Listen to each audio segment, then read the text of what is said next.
My fellow Americans, as President and Commander-in-Chief, it is my duty to the American people to report that renewed hostile actions against United States ships on the high seas in the Gulf of Tonkin have today required me to order the military forces of the United States to take action in reply. President Johnson used the Gulf of Tonkin resolution as an excuse to order further military action against the communist North Vietnamese. This was in response to the growing tensions between communist North Vietnam, led by Ho Chi Minh, and U.S. ally South Vietnam. Its mission is peace. And by the time U.S. planes began regular bombings of North Vietnam in February 1965, some critics had begun to question U.S.'s true intentions for entering the Vietnam War. The anti-war movement consisted of college students who formed organizations such as the Student for a Democratic Society, also known as SDS, to protest U.S. involvement in the war. They achieved this by protesting, participating in teach-ins, and other civil disobedience activities. Although the vast majority of the American population still supported the policy in Vietnam, a small but outspoken liberal minority was making its voice heard by the end of 1965. This minority included many students as well as prominent artists, intellectuals, and members of the hippie movement. By November 1967, U.S. reached casualties of 15,000 dead and 100,000 wounded. The Vietnam War was also costing the U.S. about $25 billion per year.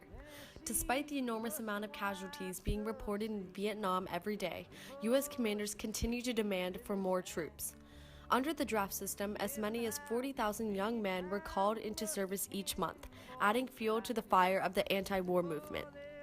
From the 1960s to 1970, college campuses became centers for protesting the draft. Beginning in 1964, many students targeted selective service centers and campus military recruiters. Also, they burned their draft cards and fabricated medical impairments to prevent their induction into the war.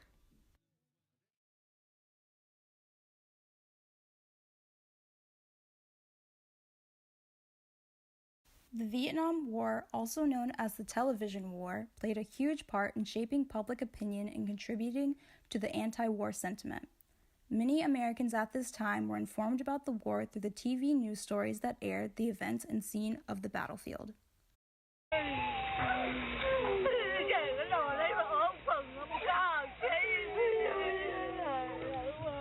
There is little doubt that American firepower can win a military victory here.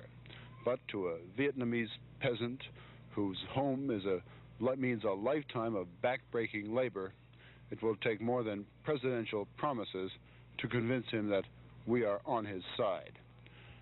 To say that we are mired in stalemate seems the only realistic, if unsatisfactory, conclusion. The only rational way out, then, will be to negotiate, not as victims, but as an honorable people. The second phase of the anti-war movement marked a time when people shifted from wanting to protect themselves to not wanting to kill others in war. In April of 1967, 500,000 gathered in protest of the war in New York, which was considered one of the largest demonstrations in history. This demonstration inspired a new wave of protests throughout the country. By October of this year, 30,000 protesters in Washington, D.C. marched on the Pentagon, and many were arrested.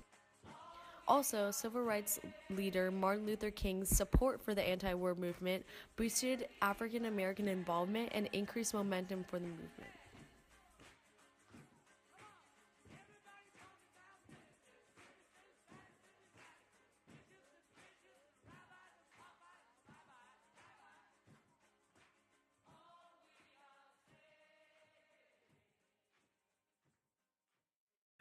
At this time, the U.S. was continuing to weaken the Viet Cong in North Vietnam, and in April 1970, Nixon sent U.S. troops to invade Cambodia without approval from his administration.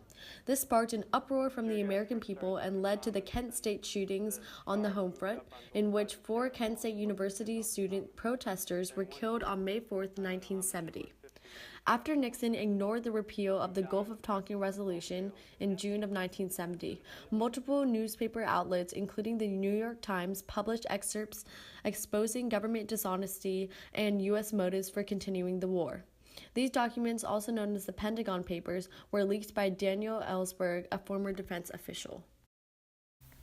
The Tet Offensive was a coordinated series of North Vietnamese attacks on more than 100 cities and outposts in South Vietnam.